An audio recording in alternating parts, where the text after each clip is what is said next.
اسلام جو ہے عورتوں کو برابری نہیں دی، یہ ان کی ایک زیادتی ہے اسلام میں نے پوچھا کون سی برابری چاہتے ہو آپ، کون سی برابری؟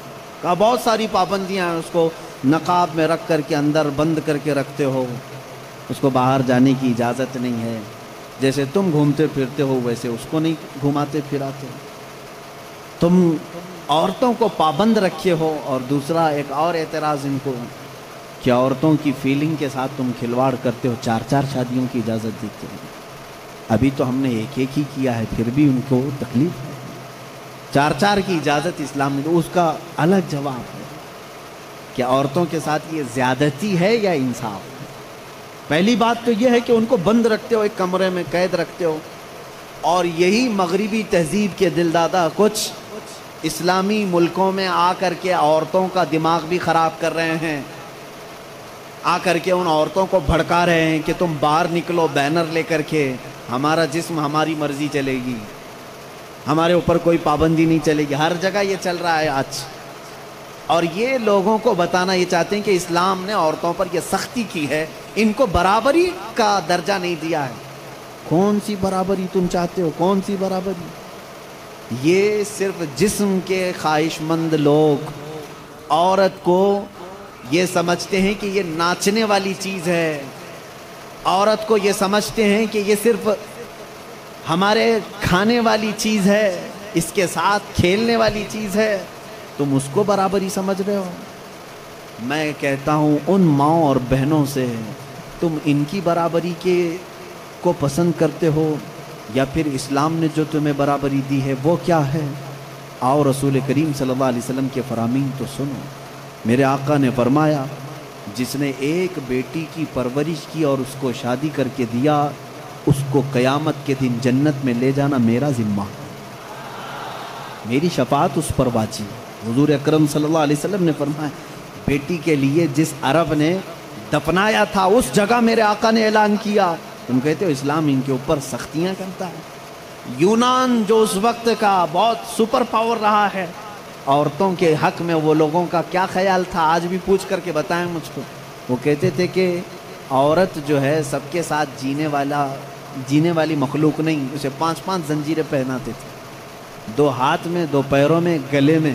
اس کی نشانیاں آج بھی عورتوں کے پاس باقی ہیں، لیکن شکل بدل گئی ہے۔ دونوں ہاتھ میں چوڑیاں ہیں، دونوں پیروں میں پائل ہیں، اور گلے میں نیکلیس بھی ہے نا۔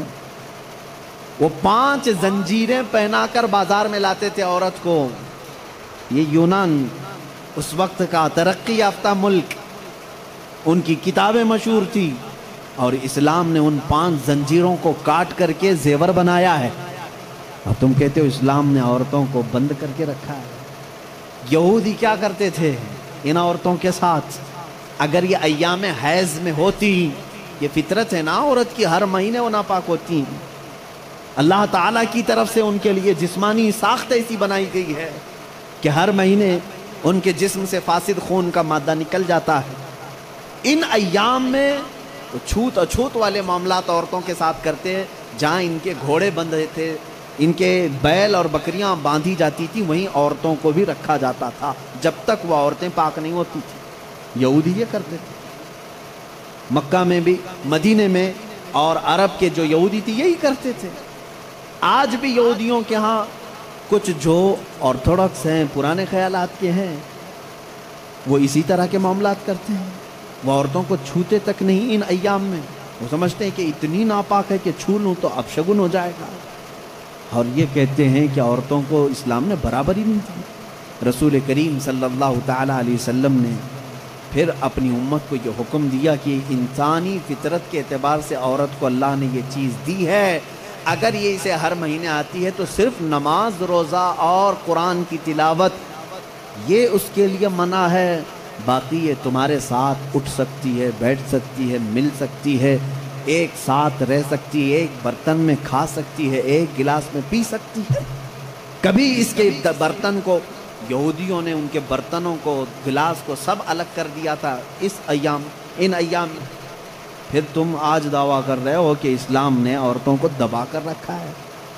اسلام نے حقیقت میں عورتوں کی عزت کو اتنا بلند کیا ہے، اتنا بلند کیا ہے، صرف اور صرف آتی ہے بات یہ ان کو چھپا کر کے کیوں رکھا جاتا ہے؟ کیونکہ ہم نے دیکھا ہے.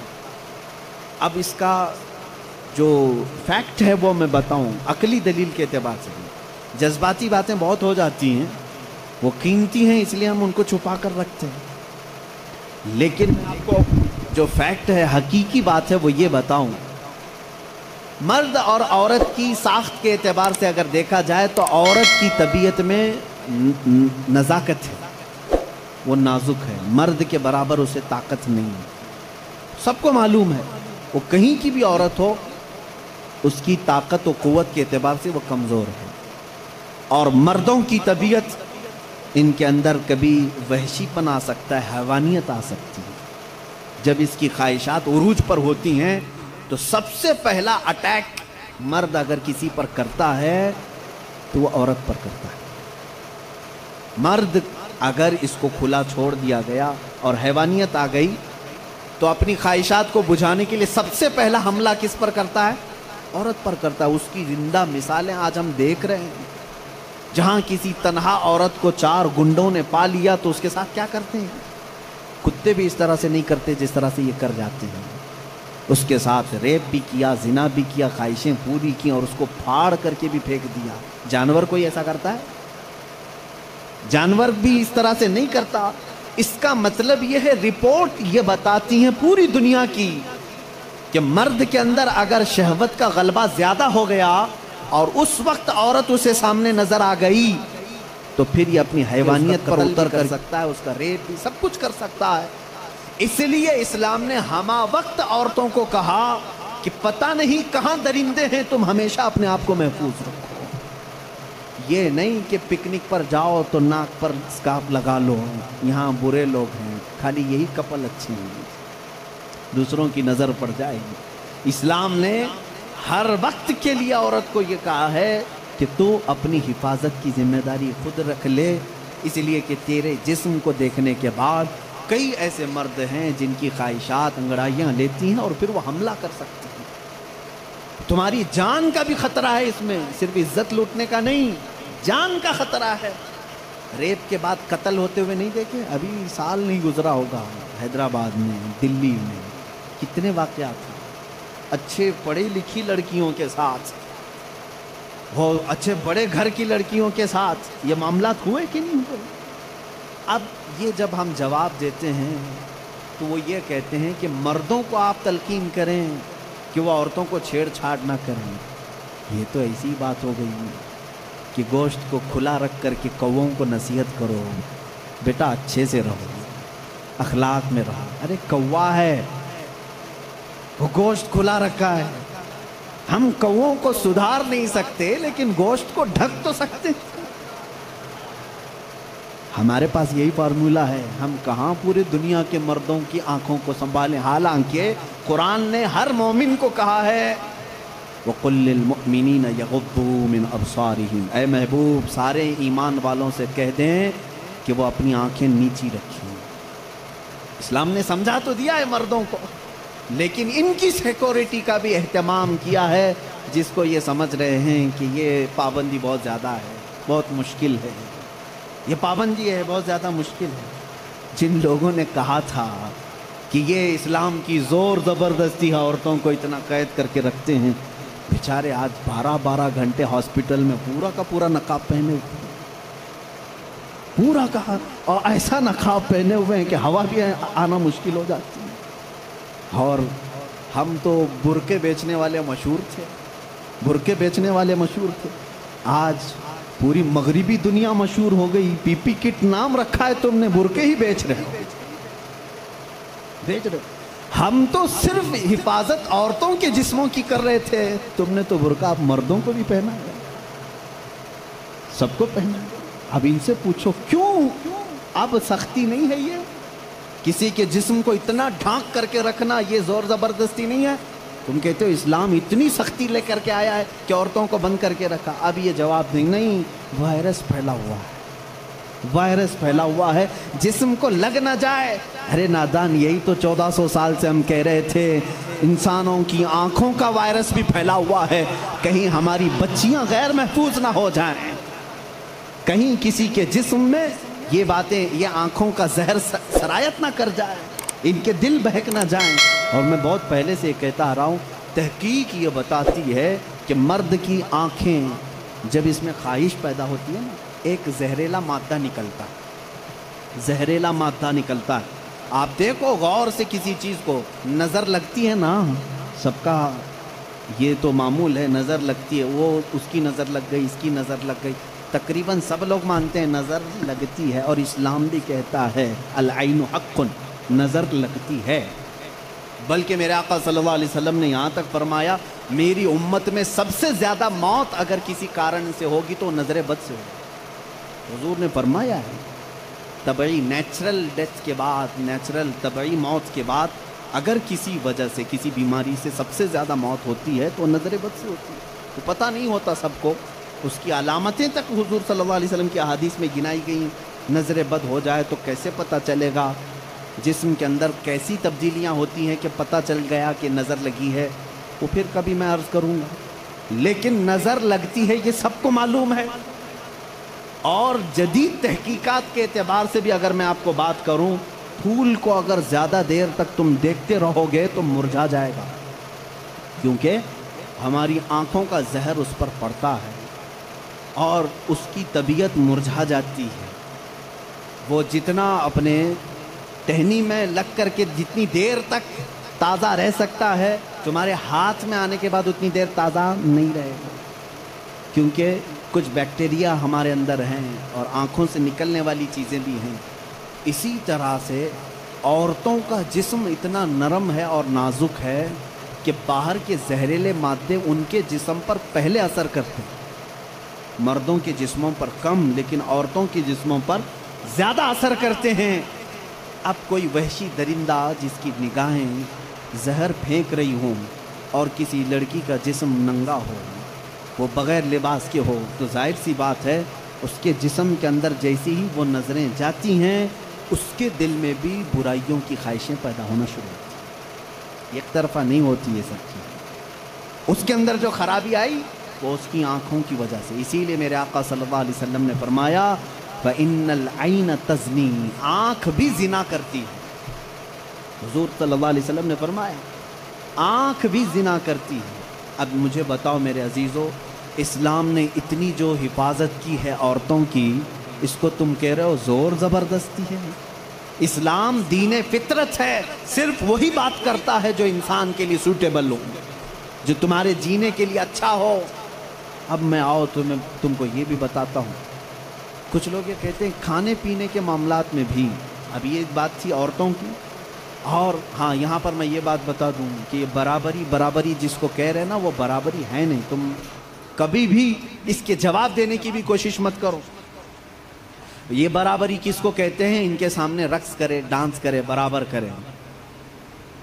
اگر مرد جو ہے کھلے عام گھومتا پھرتا ہے اور ننگا ہو سکتا ہے تو عورت کو بھی اتنا ہی ہونا چاہیے، عورت بھی اتنا ہی دکھائے۔ تو یہ تو ایسی برابری ہے کہ اتنا اگر شوق ہے برابری کا تو پھر ایسا کرو، اپنی بیوی کے ساتھ معاہدہ کر لو، 1 سال تو بچہ دے گی، 1 سال میں بچہ دیتا۔ یہ برابری کرنے کی چیز ہے؟ ارے سارا بچوں کا درد عورت ہی کیوں سہے؟ تم بھی تھوڑا سا پارٹنرشپ میں لے لو۔ ایسا نہیں کر سکتے، تمہیں معلوم ہے عورت کی فطرت ہے، کچھ چیزیں ایسی ہیں اس کی ساخت میں، اس کے لیے وہ ضروری ہیں، اور اسلام یہ سمجھتا ہے کہ عورت کے لیے اس کے گھر میں رہنا زیادہ سوٹیبل ہے بنسبت باہر گھومنے پھرنے کے۔ کھلے عام رہنے سے زیادہ اگر محفوظ کوئی عورت ہو سکتی ہے تو وہ پردے میں رہ سکتی ہے، اس لیے اسلام نے اس کو پردے کا حکم دیا۔ اس پر زور زبردستی نہیں، پابندی نہیں، اس کی فطرت ہے، وہ اسے جتنا محفوظ رکھ سکتے ہو۔ اب خریدنے والی چیزوں میں ہی آپ دیکھ لیں، اب اس کو میں عقلی طور پر اگر آپ کو بتاؤں، کچھ چیزیں ایسی ہیں آپ خرید کر، آلو پیاز لے کر کے آئے، آلو پیاز لے کر کے آئے، آپ کی کچن میں آپ نے اس کو کسی بٹی میں رکھ دیا، ٹوکرے میں رکھ دیا، کہیں پر بھی رکھ دیا، چل جاتا ہے، رکھ دیا۔ لیکن ساتھ میں آپ نے کچھ گوشت خریدا، کچھ ٹماٹے، کچھ دہی، باہر نہیں،